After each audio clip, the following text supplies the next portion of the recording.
Our beam light now to the south region of the country where a team of reporters are standing by live. Let's begin in Gukana local government area of Rivers State. Uche Okoro, it's past voting time, Uche, 15 minutes to 3 p.m. Walk us through what's happening where you are, Uche. Right now, I am in Ward 16 in Gukana local government area where all around me I'm told there are 16 polling units in this particular school. This is a government school here where you have 16 local government areas. Right just from my right, all around me.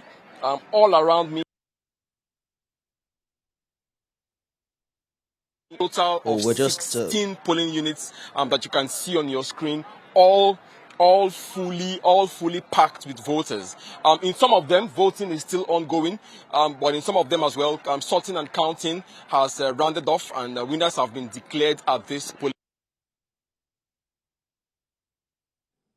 We're just being quite a bit excited to see a crowd of people around those polling units, Uche, if you can still hear me, because it's not quite encouraging when you speak to people on the field and there isn't quite the number of voters. But Uche, we understand that until the very last person on the queue votes, voting will not end.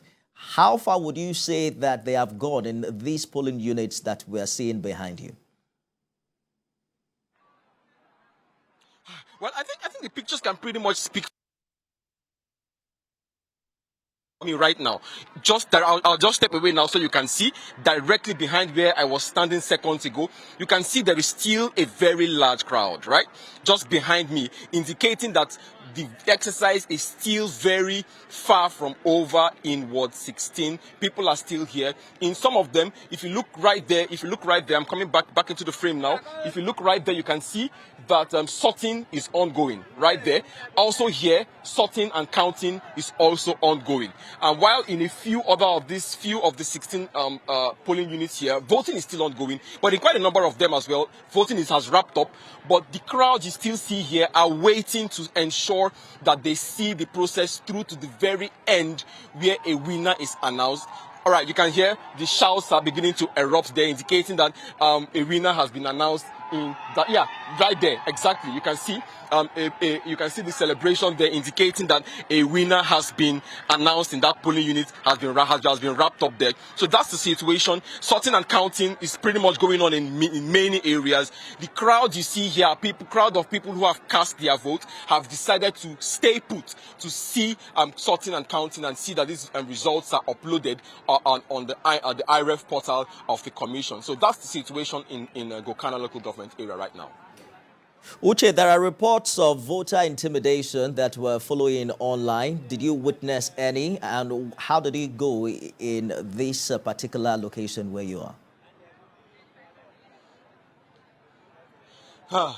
Well, it's a pretty sensitive subject matter, but I would cautiously say yes, I have seen. Yeah, of course I didn't intervene. My job is just to observe, even very careful how the direction in which we point our cameras, But yes, I've certainly seen some level of voter intimidation, of voter manipulation, and trying to control voters. This is supposed to be a closed, a secret ballot process. But it is quite unfortunate that around many of the polling units that I have visited, you have party agents standing too close, this certainly flouting all the electoral law, standing very close to the polling units, trying to teleguide the voters. And in a few instances, I saw voters cast their vote up on their selected party and show these ballot papers to party agents, and then go ahead to put these ballot papers into the ballot boxes. So it's pretty much it's a very funny situation happening in many of the polling units that I have visited, and they are doing this uninhibited. The police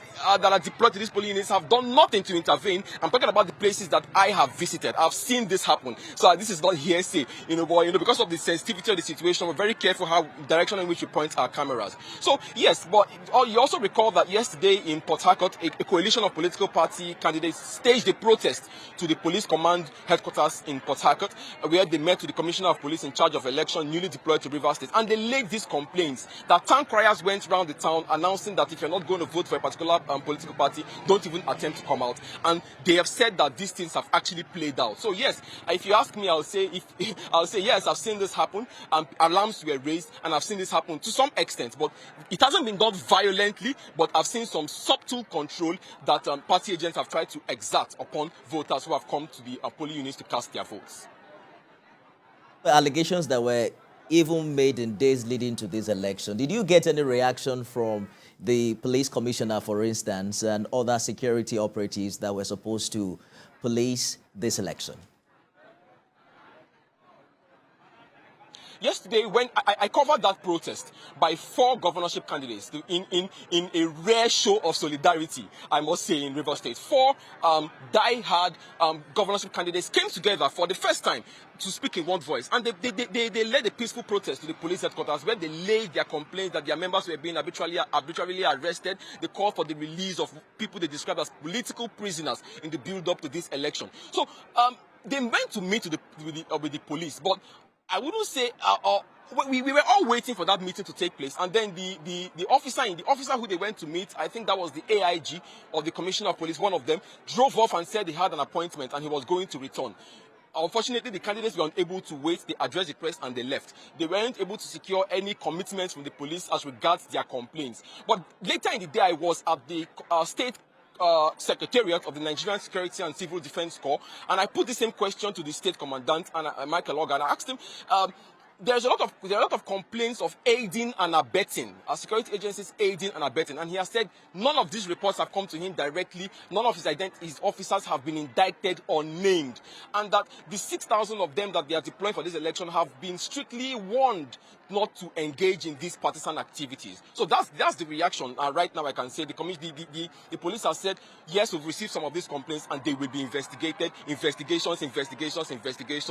Well, we know the nature of investigations that we hear about in our country. We only hope that this time around, these investigations will lead to something conclusive. Collation will now move to the state headquarters of INEC. Uche, we're back with you when you have more updates for us. Uche is speaking from Gokana local government area in Rivers State. We'll turn to